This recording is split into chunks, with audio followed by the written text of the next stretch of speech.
चैत्र नवरात्रि 2024 8 या 9 अप्रैल। कब है चैत्र नवरात्रि? जाने कलश स्थापना का मुहूर्त और पूजन विधि। चैत्र नवरात्रि 2024 हिंदू धर्म में नवरात्रि के पर्व का विशेष महत्व होता है। चैत्र माह के शुक्ल पक्ष की प्रतिपदा तिथि से चैत्र नवरात्रि शुरू हो जाती है।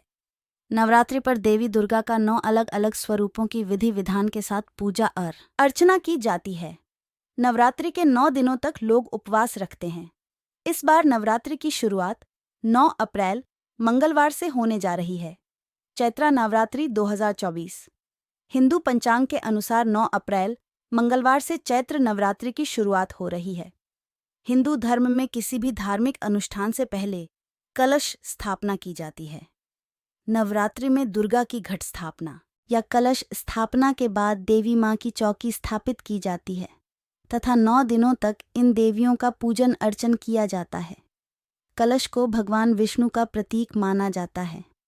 मां दुर्गा की पूजा करने से पहले कलश की पूजा की जाती है। नवरात्रि में मां दुर्गा के 9 स्वरूपों की विधि विधान से पूजा की जाती है। साल भर में कुल 4 नवरात्रि आती हैं, जिसमें चैत्र और शारदीय नवरात्रि का महत्व काफी ज्यादा होता है। माना जाता है कि नवरात्रि में माता की पूजा अर्चना करने से देवी दुर्गा की खास कृपा होती है। मां दुर्गा की सवारी वैसे तो शेर है, लेकिन जब वह धरती पर आती है तो उनकी सवारी बदल जाती है और इस बार मां दुर्गा घोड़े पर सवार होकर धरती पर आएंगी। चैत्र नवरात्रि 2024 हिंदू पंचांग के अनुसार 9 शैलपुत्री मां दुर्गा की पहली शक्ति की पावन कथा। नवरात्रि में दुर्गा पूजा के अवसर पर दुर्गा देवी के 9 रूपों की पूजा उपासना बहुत ही विधि विधान से की जाती है।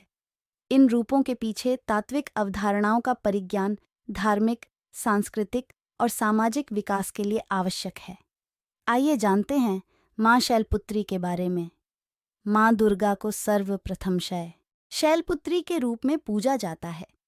हिमालय के वहां पुत्री के रूप में जन्म लेने के कारण उनका नामकरण हुआ शैलपुत्री।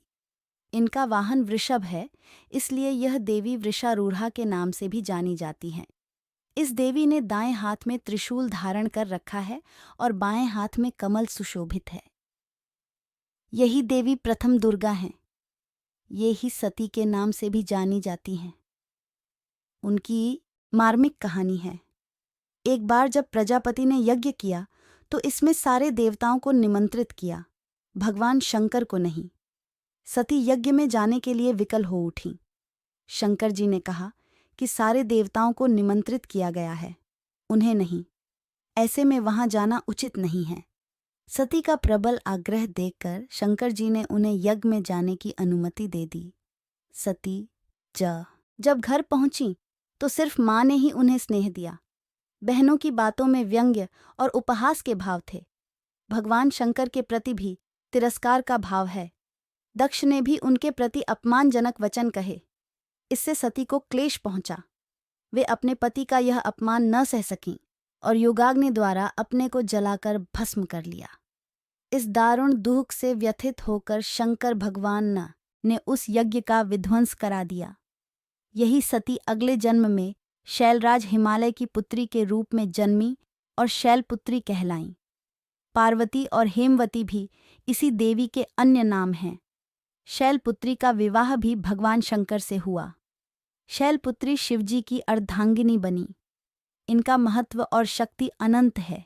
अब देवी दुर्गा के पहले स्वरूप मां शैलपुत्री की ध्यान कर उन्हें धूप, दीप, सिंदूर, अक्षत, सफेद फूल और फल चढ़ाएं। इसके बाद माता रानी को सफेद बर्फी या दूध से बनी शुद्ध मिठाई का भोग लगाएं। अब दुर्गा सप्तशती का पाठ करें, फिर बाद में मां के मंत्रों का उच्चारण